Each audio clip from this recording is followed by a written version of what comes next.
अरे ये क्या, जगन्नाथ जी किस देवी को बांधकर उल्टा लटका रहे हैं? आइए देखते हैं इस कथा में। श्री मंदिर में आज एकादशी के दिन भात बन रहा है। हाँ, भात बन रहा है, दाल बन रही है, अनेकों प्रकार के व्यंजन और तरकारियां बन रही हैं।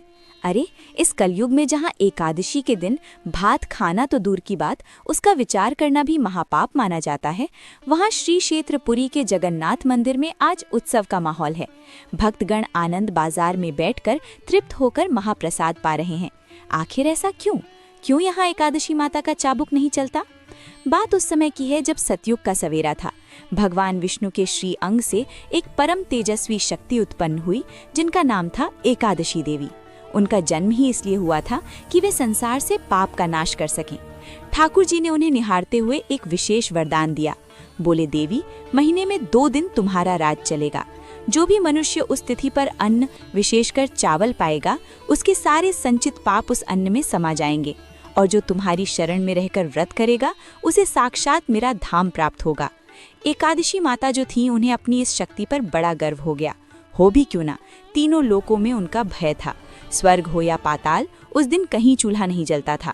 पापी से पापी मनुष्य भी एकादशी के दिन चावल को छूने से कांपता था।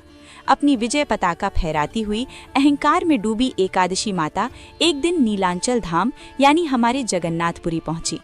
जैसे ही उन्होंने मंदिर के सिंह द्वार में अपना पहला कदम रखा, उनको लगा कि शायद वे रास्ता भटक गई हैं। उनका दिमाग चकरा गया। आज एकादशी की पावन तिथि थी, पर यहाँ का नज़ारा तो बिल्कुल उलट था। आनंद बाजार में हजारों भक्त बैठे थे। कोई भूखा नहीं था, कोई प्यासा नहीं था। सबके सामने मिट्टी के कुल्हड़ों में गर्मा गर्म अन्न परोसा जा रहा था। भक्त बड़े चाव से जय जगन्नाथ का उद्घोष करते हुए उस भात को पा रहे थे। एकादशी माता का क्रोध 7वें आसमान पर पहुंच गया। वे व्याकुल हो उठी, सोचने लगी, ये मेरा अपमान है। मेरे ही दिन यहाँ चावल? क्या जगन्नाथ जी मेरा नियम भूल गए? क्या उन्हें मेरी शक्ति का भान नहीं? क्रोध में जलती हुई वे सीधे मंदिर के गर्भगृह में घुस गईं।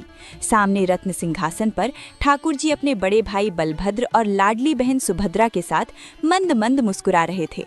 एकादशी माता ललकार कर बोली, प्रभु, ये क्या अनर्थ हो रहा है?